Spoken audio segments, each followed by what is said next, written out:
fight for freedom wherever there's trouble. G.I. Joe is there. G.I. Joe, American hero. G.I. Joe is there.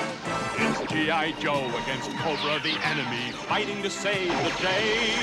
He never gives up, he's always there, fighting for freedom over land and air. G.I. Joe, American hero. G.I. Joe is there. G.I. Joe is the code name for America's daring, highly trained Special Mission Force. Its purpose, to defend human freedom against Cobra, a ruthless terrorist organization determined to rule the world. He never gives up, he'll stay till the fight's won. G.I. Joe will dare. G.I. Joe, G.I. Joe. All right. This might be a longer video, just because I got a lot of stuff to go over. I'm not going in depth into stuff. I'm going to unbox some of it, maybe not all of it. Like say these dice and dice bags. You get what dice are, you get what dice bags are. This is the G.I. Joe role-playing game, and I haven't played it. I haven't looked up the rules on it or anything like that. I am just looking at it. Well, for the second time, but really all I did was I took it out of the box, look at the covers, and I did look at one of the faction books because I was quite surprised and pleased to see Tiger Force and other factions, basically what were just repaints of toys in the 80s. Now, you know, in a role-playing game, it takes on a different, I guess, a different feel, a different meaning. So, I basically bought everything there was to buy the distributor, one of each, because I didn't know whether anyone, you know, would necessarily want a G.I. Joe role-playing game or what part of it they'd want. But I want to personally run it, and I think it's the perfect role-playing game for... Wait a minute. What the hell? Look at this. G.I. Joe, 13+. Cobra, 14+. What the hell? Like, black dice with red on them, and a Cobra. Oh my god. You can't handle that if you're 13. No one age 13 or under come anywhere near these dice. It's terrible. Anyway, I don't know what to say. The dice bags, oh, yeah, the dice bag is also 14+, and oh my god. So if you're 13 and you get these dice, you can't put them in this dice bag. Oh my god. What is going on? I assume that these were printed before these, or vice versa, and they changed the age range, but these were already all made before they changed the... I don't know. It's a little weird. Anyway, that took me totally off track. What I'm saying is that this is a perfect role-playing game. Not perfect as in it's better than every other role-playing game. I'm saying it'll fit a specific need. And one of those needs is, I mean, especially in a game store, but also at your own table, online, you have a group of people that you play with. And many people are okay with, you know, saying we're always playing this many times a month, and it starts at this time on this day of the week, and everyone shows up. But even after, you know, 6 months, a year of playing something, some people do have issues that come up and they can't come to the table. Now, more and more, it also seems that people almost immediately start having other things that they have to do and can't show up, and that kind of derails whatever it is you're trying to do. And I think G.I. Joe perfectly fits that. So if you've got your table and your, you know, the one or two players don't show up, but everyone's made G.I. Joe characters, then instead you can switch over to a G.I. Joe character. And why is that better, you ask? How does that change things? Well, because the nature of G.I. Joe is that it's a mission-oriented, episodic type of thing, at least in my mind. So you could be running a G.I. Joe campaign in which you could have 30 different people playing, and you know, 2 people don't play with each other for like months on end because they're on different missions, or they're, you know, doing retraining at base or some other base or whatever excuse you can come up with why that person isn't there and why there's a new squad being sent out. Because you can basically do a 4-hour session and run what would be an episode of G.I. Joe, where you go on some sort of base raid or something like that, or dealing with some sort of Cobra intrigue. And by the way, this is the character journal. Interesting. So this is what you would put your character in, and there seems to be a lot of information in here. Tells you about how the dice work, because it does seem like there's different aspects to the dice that than your typical role-playing game. Wow, this is like you're making your whole other... This is for people who want lots of backstory for your character. So that's a character journal. So, you know, I would suggest getting one of those if you are someone who's going to play G.I. Joe a lot. If you're just dipping in and out, then not so much. So anyway, to get back to what I was saying about the missions. So basically people can dip in and out, and a game of G.I. Joe can't, if you set it up right, can't be derailed if people don't show up. Right? Whoever shows up can play, because basically you just end whatever mission when you're running it, and it ends back at G.I. Joe headquarters, right? A mission debriefing, that kind of thing, right? And if you know you want to do, you know, Pyramid of Darkness style 4 episodes, that's fine too, as long as you can, you know, be certain that the people that are playing in that show up. And then, even then, in those things, other Joes showed up later. So this is what the Heroes Miniatures set. These boxes are a little bit hard to open. Wow, it's pretty tight. So even with those 4-part episodes, other Joes showed up later in the Pyramid of Darkness or whatever, and so new people could even come in partway through. It's completely justified by what you've seen in G.I. Joe. And then, of course, I mean, it's similar to the comic books. Maybe not, was it Special Missions, which had a more ongoing arc type thing, and longer missions. But if you do have people that are reliable, man, it's real hard to open this box. Anyway, if you do have people that are reliable, then you can run those longer special mission type things, right? And in fact, that could also be a side thing with, you know, you have the main missions and special missions, right?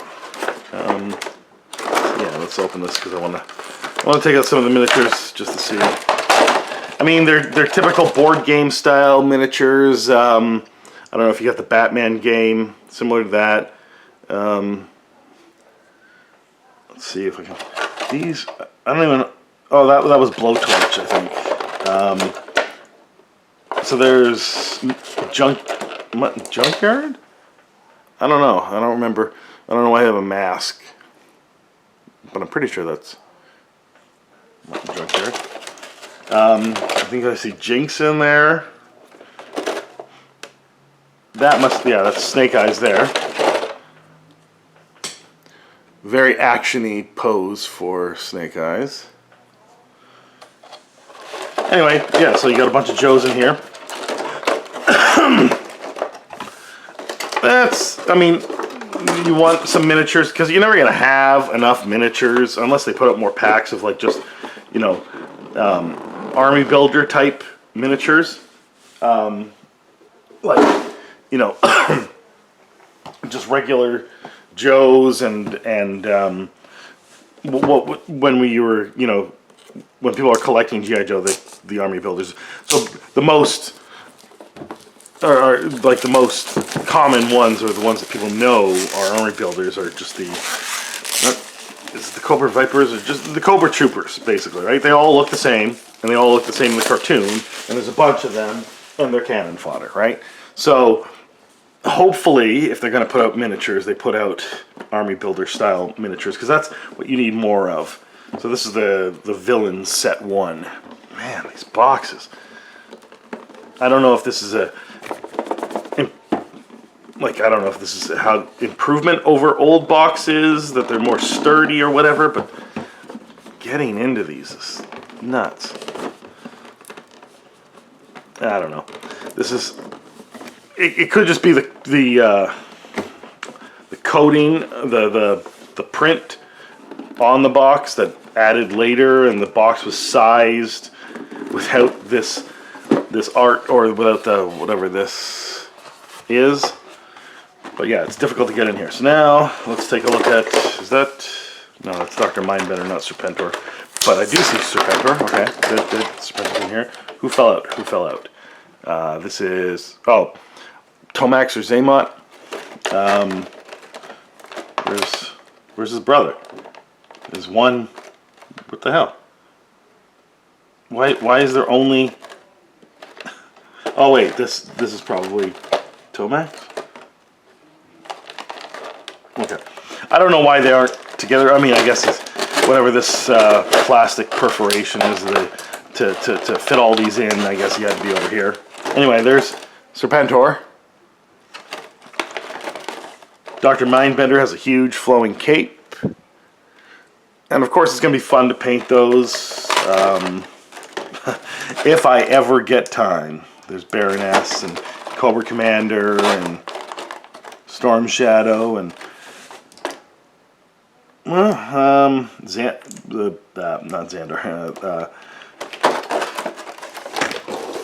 Anyway. So that's the miniature packs, the villain, and so it's good to have the main villains. You can use miniatures, any other miniatures for other things. You know, this whole breaking immersion. You know, some people might complain about that, but I don't know. People that are so concerned about immersion, it's like just continue to use your imagination. Whatever, go back. I don't understand this breaking immersion thing. It's like you're expecting your GM to be fully controlling your own imagination as opposed to just go with things and don't get so upset when something different happens. So this is a Sergeant Slaughter mini in here. And this is the Sergeant Slaughter limited edition accessory pack. So it's got his little mini. It's a lot of fucking plastic for one goddamn mini. I mean, there's these bases. I don't know if there were bases in the pack. I'm not going to open those boxes again. Yeah, these are for standees. But again, didn't need that much plastic. And then Sergeant Slaughter versus the Slaughter Monster. Marauders versus the Slaughter Monster. Don't know what that is.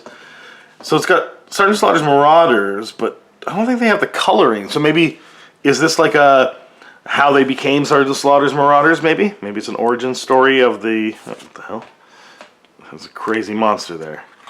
I mean, that's not uncommon for G.I. Joe. It's just, not particularly usual. But anyway.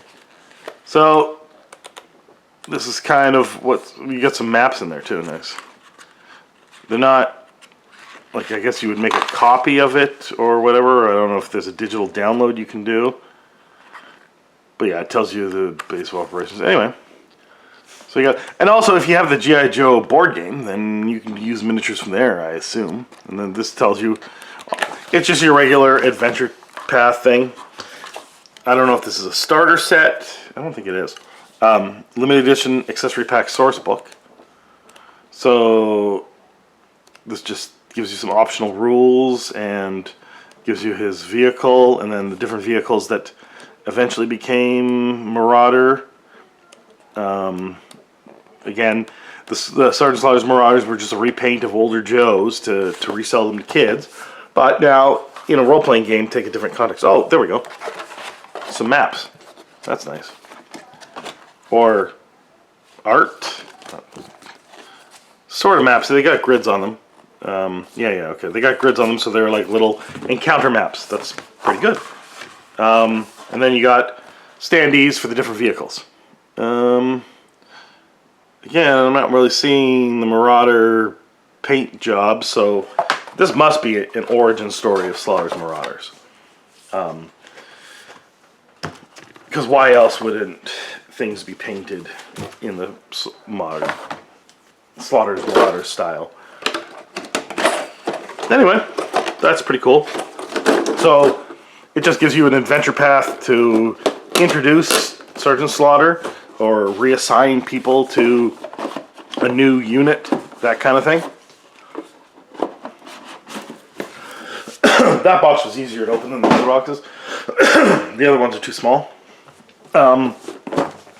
So this is the Standee Pack 1. I don't remember getting a Standee Pack 2 or whether there was one. Maybe there will be. Yeah, I guess this is technically when I was talking about the army builders. This is what where you'd get that. But, you know, eventually, maybe, hopefully, they'll put out more miniature packs. But, I mean, do I think this game is going to be popular enough to be continually in print and have more, I don't know, updates and support by, was it Rebel Studios? Renegade Studios? I don't know. I mean, they got the Transformers one too, and I would say that if you prefer Transformers to G.I. Joe, you might be able to get the same kind of, you know, intermittent playing that I'm talking about with this. It's a lot of standees, and then all the standee bases. Oh, nice. Haha. Oh, there's lots of vehicles. I didn't expect that there'd be vehicles in here. You know, the two most famous, obviously. Yeah, that's kind of cool. And then you got all kinds of different Joes and Cobras. That's pretty cool that it's got the vehicles in there. And if they put out another standee pack of, you know, the different factions, that'd be great. So that's to help you with your immersion. And it's a cheap way of getting lots of minis on there without having to pay mini prices. This is the Emerald Oubliette adventure game and game master screen. So again, not exactly a starter pack, probably a continuation storyline or whatever. I don't know. We're gonna get to the, I think the starter. I think that's a starter box. I thought there was a starter box, but we'll see. Anyway, it'd be nice if, you know, these things kind of like, oh, you've done this, go get this, and that they actually set that up near the end or whatever. Oh, I'm doing bad at opening this plastic.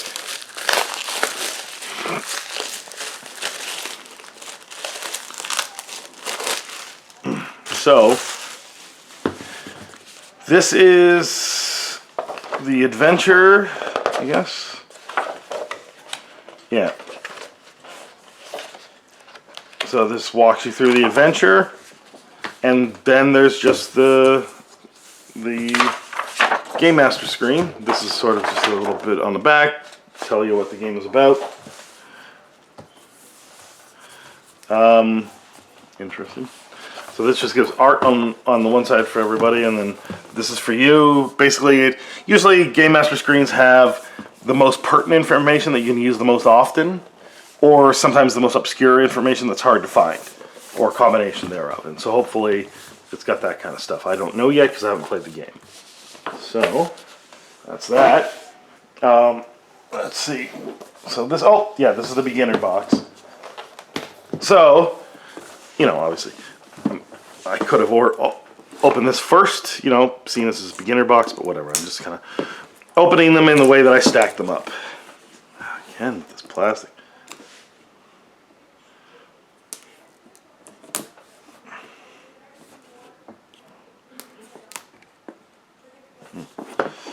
Oh God. Yep. So again, I'm not necessarily reviewing the efficacy of the design and how well these things play out because I haven't played them, but I might do an update once I've run a game, and who knows when that'll be. It's not necessarily my priority. It's just sort of like if I got people coming in here to play a role-playing game and they can't because someone didn't show up, or they'd rather wait for that person, then I can run G.I. Joe with them. So, more dice. These ones, I don't know whether you need to be 13 or 14. Actually, I guess the box will tell me. Does the box say anywhere whether it's 13 plus or 14 plus? That'd be funny if their materials don't say what age you gotta be, except for the dice and dice bags. But yeah. Anyway, so this is a little pamphlet. Welcome to boot camp. If you're a player, if you're the game master. This is a playing the game guide. Let's take them all out. So this is just sort of an overview of the rules, not the core rulebook, which we'll see soon. This will just give you the basics of what you need to know, right? And this is the opening adventure to get you settled into the game, so it probably, I would imagine, walks you through nicely and quickly through a lot of concepts so that you got a basis for playing. Operation Cold Iron. So there's more adventures. I don't know whether this is which one is the one you start with first, but I assume that this one is this one has a nicer plastic cover, or plastic coated cover, and I assume this is where you start. Let's see. There's nothing saying that this is the first one you start with. Let's see in here. Maybe is one a Cobra starting point and one a G.I. Joe starting point? Maybe. Maybe it's either or that you could start with. I don't know. I haven't read. I don't see, again, anything saying anything about that. So, it says Slithering About is the first of a 6-part adventure series called Operation Cold Iron for the G.I. Joe role-playing game. It is set after the events of the Snake Pit introductory. Okay, so this is Snake Pit, and then you go into this one, and then this is a 6-part adventure, kind of like, Pyramid of Darkness type thing, right? All right, that's nice to know. These are character sheets, I assume. Oh, and nice. I like how they have this. It says play Firewall if you want to be the smartest person in the room, love playing with and using technology to solve problems, enjoy learning secret information about your enemies, and then play Stealer if. So Stealer's a real guy. I've never heard of Firewall. Must be a new character. Bulletproof. I've heard of Bulletproof, obviously. Sherlock. Never heard of that one. Sideswipe. Maybe. Mutt and Junkyard, obviously. So they either have new characters they've made or new characters that came out after, I don't know, after the 90s or even in the 90s, because there's some characters I don't know about. But Firewall sounds to me like something made in the 2000s. So, and another Game Master Shield. Don't know if it's a smaller one. Again, got art on the back. It's kind of cool. So, that's the beginner box, and it looks like a very good beginner box. So, I would suggest, if you're curious, definitely get the beginner box. It's good to start with a beginner box. Obviously, if you're an old grognard who's played a lot of role-playing games, you can just go straight to the core rulebook. But if you're not someone who's familiar with lots of role-playing games, I would start with a beginner box. And also, if you're not familiar with G.I. Joe, or you don't know whether you really want a G.I. Joe thing, then I would say start with, I'm going to leave the core rulebook for the end. Yeah, so if you're not sure that you're going to like a G.I. Joe role-playing game, start with a beginner box just to see how you like it. Then, going. So this is another adventure path, Operation Cold Iron, which is the same as that little pamphlet. So maybe that pamphlet starts this thing, or maybe this is the exact same thing. Operation Cold Iron's Adventure Series sourcebook set shortly after the events of Snake Pit, the introductory adventure in the Roleplaying Core Rulebook, and Emerald Oblette, the adventure accompanying the G.I. Joe Game Master screen. If your players not played through that adventure, are planning to play through, stop reading now. The rest of this book is full of secret spoilers, whatever. Anyway, so I don't know whether that little pamphlet that was in the beginner box is just the setup to this, or whether it's just the first little bit of this, but this is the whole adventure. So, if you got the beginner box, you got something connected to this. Because like this is obviously more robust, so that little pamphlet is not going to get you through all of Operation Cold Iron as far as I can tell. But it's been my experience in... Stuff fell over, sorry.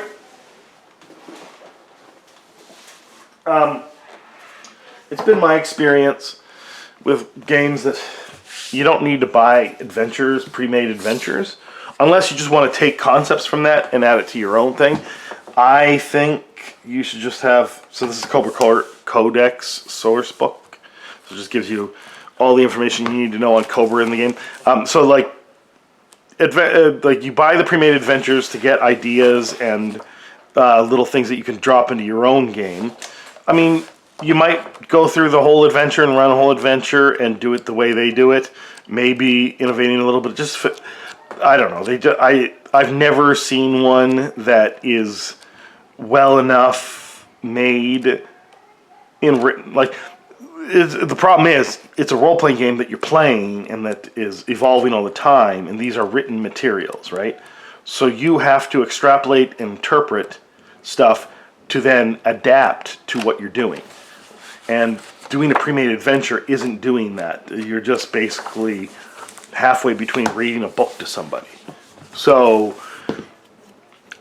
maybe there are some game masters that can make pre-made adventures run really well. And they run well at conventions because, you know, it's just a thing that you need to do at conventions because everyone's kind of familiar with certain things. Anyway, my point is, if you're new to role-playing games or you're thinking, or you haven't played role-playing games a lot, don't start with the adventure guides.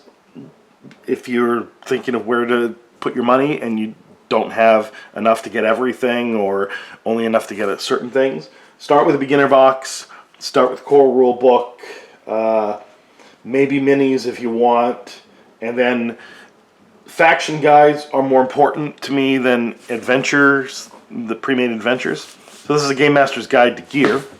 So you probably want this in addition to the core rulebook. So number one, beginner box if you're a beginner.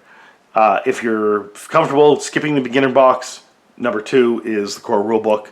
Number three is probably this and the Cobra Codex, because then the Cobra Codex is kind of like a monster manual. So this gives you all the gear that information on the gear that you'll need, and the other one gives you information on the people you'll be fighting. And then if you want some adventure guides after that, then sure. And this is Intercontinental Adventure Factions in Action Volume 2. Where's... Huh.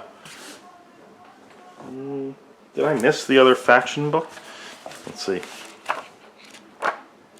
So these are the Dreadnoks. Huh. Oh, I must have taken... I don't know where I put that other book, because I was showing it to somebody that had the Tiger Force stuff and other things. Anyway, so these faction guides are pretty great, because it basically takes the repainted or added things. Like the Dreadnoughts were there from the beginning of the cartoon, and Ashikaga Ninja were there at the beginning, but very little was known about them until much later. And then the October Guard were there fairly early as well. So these are the three important factions, obviously. I don't know why. And again, these are in Volume 2. So the Volume 1 that I'm talking about that I don't have here, I'm sorry about that, but that had Tiger Force and Slaughter's Marauders and Viper, was it Viper Island? Was that what it was?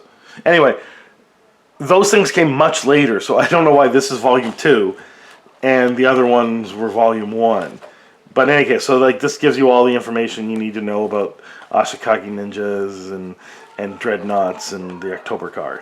And it's great to have the October Guard, because I love the October Guard. Oh, It's a Canadian guy. What's this? International Heroes and Global Threats. Who's this guy? I don't remember this guy. Backstop? Born in Montreal, but growing up in Detroit, Backstop was the first Joe born outside the United States. Is that true? However, unlike many other international members... No, come on. There must have been another Joe that was born outside the United States.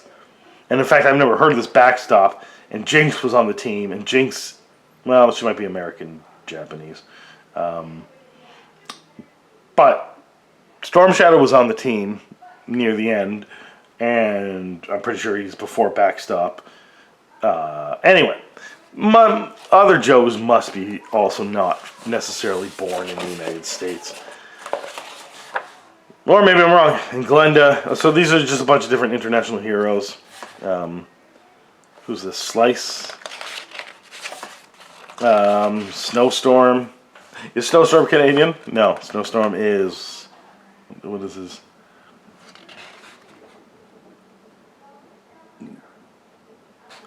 Huh. He's Cuban. Snowstorm is Cuban. Interesting. Alright. So that gives you some factions and new Joes that were introduced much later. And some that were introduced very early on. Alright, so now we get to the core rulebook. And this is the only thing I'm really going to review because it's kind of important just to see the layout and if I can tell how well it's made based on cursory glance. Obviously it's got a nice little ribbon for, here if you can see that, for marking your pages. It's got a forward, it's got a table of contents, so let's look at the headings of these. So introduction, character creation, influences, origin, roles, essence, scores and skills, general perks, equipment. Okay, so 8 chapters of making a character, besides the introduction. So 7 chapters of making a character. That seems pretty in-depth. Even with Dungeons & Dragons, I don't think it gets it. So it goes from page 33 to 188. So that's, 150 pages of making a character. I mean, I guess if you got a lot of different... Let's see, so the roles. So this would be the equivalent of classes in Dungeons & Dragons. Oh, no, wait. No, that maybe that's not it. Because roll calls, squad goals, overview. Oh, so you have Commando, Infantry, Officer, Renegade, Technician, Vanguard. That's not a lot of classes. So where's the essence, scores, and skills? So it tells you how to do your skills. So Dungeons & Dragons doesn't have to put as much information into that. It's about 13 pages of that. Because their thing is maybe more intuitive and more in line with what... Because they're the original role-playing game, and they've defined what role-playing games, how they work, so they have to put less effort into explaining. And if you're doing something different, then you've got to explain it. Alright. So influences takes up another 14 pages. Which, again, if you throw in... See, origins and influences together are 24 pages, and they seem like the same thing as backgrounds in D&D, although maybe they're more robust. The character creation part that starts on page 33 to 40 is 7 pages of kind of discussing what your character is even going to be. So once you've done that once, you probably will be skipping over that. Then there's general perks, which is kind of like feats. There's a lot of that from 128 to... No, that's 6 pages. All right. The feats are pretty small. No, as in, there's not a lot to go through on that. Equipment is 135 to 188. Okay, and you throw in the equipment guide. That makes sense that it's over 50 pages of equipment. So that's mostly where all this stuff is coming from. It's the equipment. So 50 pages of equipment is really pushing this character creation to a lot of pages in which Whereas in D&D, the equipment pages, was it 10, 15, 20? And then combat. So then this is now in the core rulebook explain how the game works. Combat is about 20 pages. Exploration is 10 pages. Locations is about 14 pages. Threats. This is kind of like the probably I'm gonna guess it's similar to the basically like a little bit of a monster manual, so that you have things to fight. If you only have the core rulebook, you've got stuff like statted out things that people can fight, and then running a mission. This is more Dungeon Master Guide-y type stuff, so 310 to 339.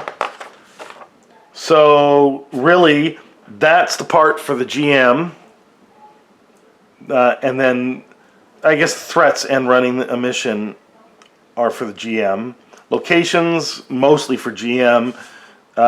Exploration, combat, 50-50 characters and GM. And then the rest is for characters creating characters. Right? So this is a nice little splash page. I like that.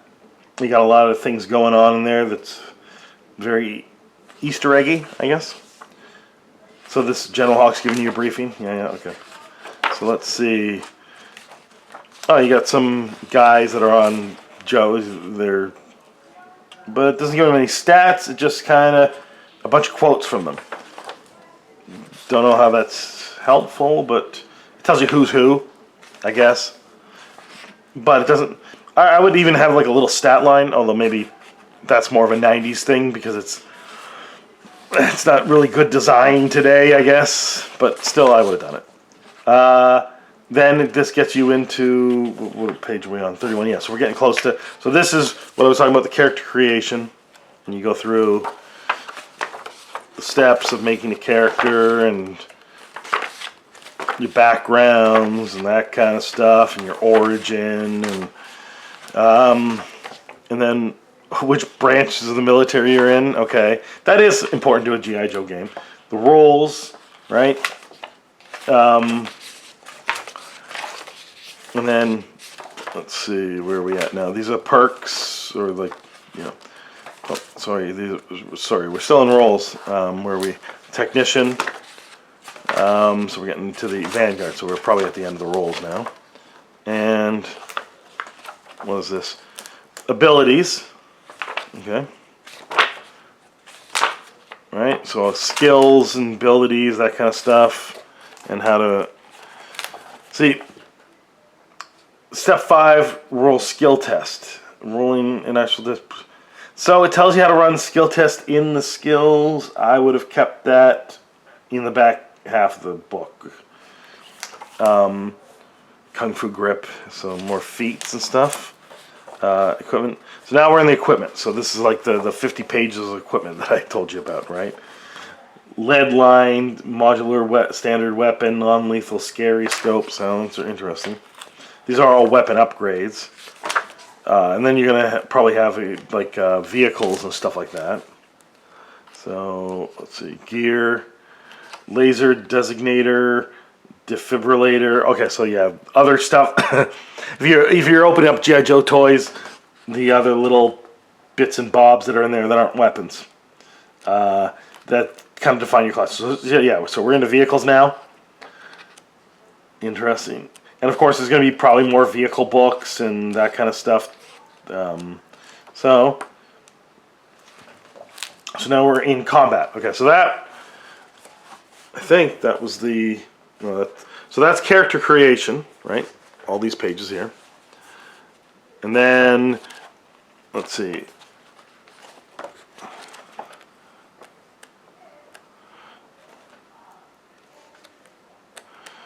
So you get to equipment. Oh, so yeah, that was Ranger.